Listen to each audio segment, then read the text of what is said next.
ہم جاگ رہے ہیں، آپ سو جائیے۔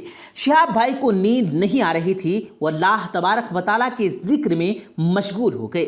جیسے ہی فجر کا وقت شروع ہوا، وہ نماز ادا کرنے کے لیے باہر نکلنا چاہے، دور سے کسی کے چلانے کی آواز آئی، تھانے دار صاحب ہماری مدد کرو۔ کچھ دیہاتی لوگ بھاگتے ہوئے آ رہے تھے اور ان کے ہاتھ میں لالٹین اور بڑے بڑے ڈنڈے موجود تھے۔ تھانے دار نے جلدی سے اپنی بندوق اٹھائی اور دروازہ کھولا تو کافی لوگ جمع ہو چکے تھے۔ وہ لوگ بہت گھبرائے ہوئے تھے۔ بارش اب تھم چکی تھی۔ شہاب بھائی بھی باہر نکلے تو پولیس نے کہا، بھائی جان آپ فی الحال اندر بیٹھیں، ہم ذرا لوگوں کی بات سن لیتے ہیں کہ کیا مسئلہ ہے۔ شہاب بھائی نے آگے بڑھ کر پوچھا، کیا ہوا؟ آپ لوگ اس قدر گھبرائے ہوئے کیوں ہیں؟ تبھی ایک شخص بولا، بھائی بات ہی کچھ ایسی ہے، آج سے پہلے اس طرح کا کوئی بھی منظر ہم نے کبھی نہیں دیکھا اس گاؤں میں، مگر کیا ہوا کچھ بتائیے بھی۔ پھر سے پولیس نے پوچھا۔ بھائی رات میں اپنی بکریوں کو دیکھنے جب ان کے باڑے میں گیا تو کیا دیکھتا ہوں کہ وہاں شیر کھڑا ہے۔ وہ شخص بتانے لگا کہ سب اسے حیرت سے دیکھنے لگے، مگر شیر یہاں کیسے؟ پولیس آفیسر نے پوچھا۔ وہ لوگ بول پڑے، ہاں بھائی ہم تو یہی کہہ رہے ہیں کہ ہمارے گاؤں میں تو کیا ہمارے اس علاقے کے دور دور آج تک اس گاؤں کا کوئی شیر نہیں دیکھا گیا، لیکن آج کہاں سے آ گیا؟ وہ لوگ بہت زیادہ گھبرا گئے تھے، بار بار پیچھے مڑ کر دیکھ رہا تھا۔ پولیس آفیسر نے فی الحال ان کی چوکنا رہنے کا کہا اور سب کو ہدایت دی کہ وہ اپنے گھروں میں رہیں اور اندر سے دروازے بند کر لیں جب تک کہ نفی بلوا لیتے ہیں۔ سب لوگ کافی پریشان ہو گئے تھے۔ شہاب بھائی نے کمرے میں نماز ادا کی اور شہاب بھائی یہ سوچ رہے تھے کہ اگر کوئی شیر آیا تھا تو اس نے بکریوں کو نقصان کیوں نہیں پہنچایا، کسی پالتو جانور کا شکار کیوں نہیں کیا؟ یہ خیال نہ جانے کیوں ان کے دل میں بار بار آئے جا رہا تھا۔ صبح کا سورج طلوع ہو چکا تھا، بادل چھٹ چکے تھے۔ شہاب بھائی نے اپنا سفر جاری رکھنے کا فیصلہ کر لیا اور باہر نکلنے لگے۔ پولیس آفیسر نے ان کو خبردار کیا کہ بھائی جان آپ کا باہر نکلنا ٹھیک نہیں ہوگا، یہاں ایک خطرناک جانور گھوم رہا ہے اور کسی بھی وقت کسی کے بھی اوپر حملہ کر سکتا ہے۔ پولیس کی بات سننے کے بعد شہاب بھائی نے مسکرایا اور کہا، سر مجھے اس بات کا کوئی خوف نہیں، اگر میری موت یوں ہی لکھی ہے تو مجھے اس سے کوئی بھی نہیں بچا سکتا سوائے اللہ تبارک و تعالیٰ کے۔ شہاب بھائی کسی قیمت پر اپنا سفر نہیں روکنا چاہتے تھے، لیکن پولیس والوں نے سارے گاؤں کی تلاشی لینا شروع کی، مگر کافی دیر تک جب کہیں پر بھی شیر نظر نہیں آیا تو انہوں نے وہاں سے جانے کا ارادہ کر لیا۔ اسی دوران ظہر کی نماز کا وقت ہو گیا۔ شہاب بھائی نے وضو کیا اور ایک اونچی سی جگہ پر جائے نماز بچھا کر نیت باندھ لی۔ پھر اچانک سے ایک شیر دہاڑتا ہوا آنے لگا۔ لوگ اسے دیکھ کر خوف زدہ ہو چکے تھے اور تو پولیس والوں سے بندوق بھی نیچے گر چکی تھی۔ ایسی دہشت، ایسا ڈر چھا گیا تھا کہ سب تھر تھر کانپنے لگے تھے۔ شیر آہستہ آہستہ قدم اٹھاتا ہوا شہاب بھائی کی طرف جا رہا تھا۔ شہاب بھائی اپنی نماز میں اس قدر مشغول تھے کہ انہوں نے بالکل بھی اندازہ نہ کیا تھا کہ وہ اس بات پر کس مصیبت میں مبتلا ہو چکے ہیں۔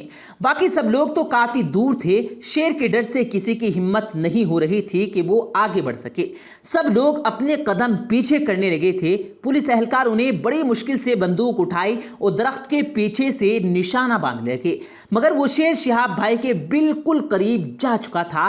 اگر وہ گولی چلاتے تو شہاب بھائی کو لگ سکتی تھی۔ لوگ سخت مشکل میں تھے۔ شہاب بھائی نے سلام پھیرا تو شیر بالکل ان کے نزدیک بیٹھا ہوا تھا۔ اچانک پولیس نے بندوق آگے کی تو شہاب بھائی نے چلا کر اسے منع کیا کہ گولی مت چلانا۔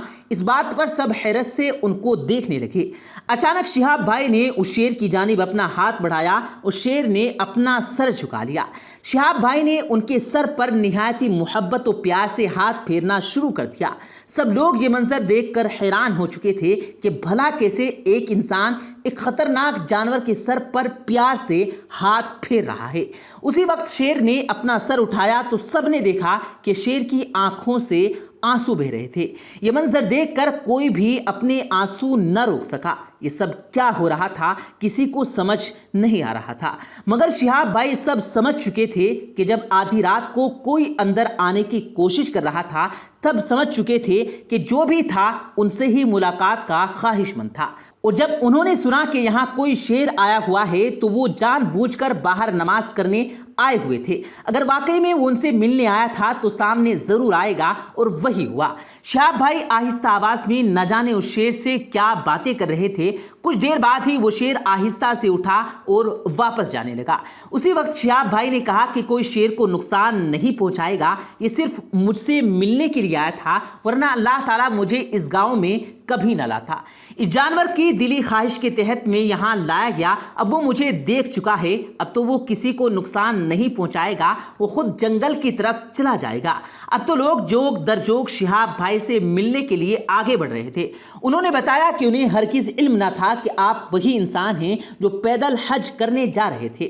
لیکن دوستو، اسی دوران ایک پولیس آفیسر نے گولی چلا دی جو شیر کے جسم کو ٹچ کرتے ہوئے گزر گئی۔ وہ خون کے شہاب بھائی کے کپڑوں پر لگ گئی اور وہ شیر وہاں سے بھاگ نکلا۔ وہ صحیح سلامت تھا، اس کو گولی نہیں لگی تھی، صرف گولی بدن کو چھوتے ہوئے گئی تھی اور شہاب بھائی کے کپڑوں پر اسی شیر کے خون کے دھبے لگ گئے تھے۔ مگر جہاں سب کے دلوں میں یہ سوال گردش کر رہا تھا کہ آخر شیر کو شہاب بھائی کی چاہت یہاں تک کیسے لائی، شہاب بھائی بھی حیران تھے کہ شیر کی خواہش اس کو اس گاؤں میں لے آئی تھی۔ وہ آسمان کی طرف دیکھ کر مسکرانے لگے کہ بے شک اللہ تبارک و تعالیٰ سب سے بڑا قادر مطلق ہے۔ پیارے دوستو، ہمیں نہیں معلوم یہ سب واقعہ سچ ہے یا جھوٹ، ہم نے ایک چینل پر یہ واقعہ سنا تھا، باقی آپ لوگ اس بارے میں کیا رائے رکھتے ہیں؟ یہ واقعہ سچا ہے یا من گھڑت کہانی ہے؟ ہمیں کچھ نہیں معلوم، آپ اپنی رائے سے ضرور آگاہ کیجیے گا۔ پیارے دوستو، امید کرتے ہیں آپ کو آج کی ہماری یہ ویڈیو ضرور پسند آئی ہوگی۔ اگر آپ کو یہ ویڈیو پسند آیا ہو تو اس ویڈیو کو دل سے لائک کریں اور زیادہ سے زیادہ لوگوں تک اس ویڈیو کو ثواب کی نیت سے شیئر کریں، اور اس ویڈیو کے بارے میں آپ کی کیا رائے ہے کمنٹ سیکشن میں اپنی رائے کا اظہار ضرور دیں، اور مزید اسی طرح کی روز کی ویڈیو پانے کے لیے ہمارے چینل کو ضرور سبسکرائب کریں۔ ملتے ہیں پھر ایک نئی ویڈیو کے ساتھ، تب تک کے لیے اللہ حافظ۔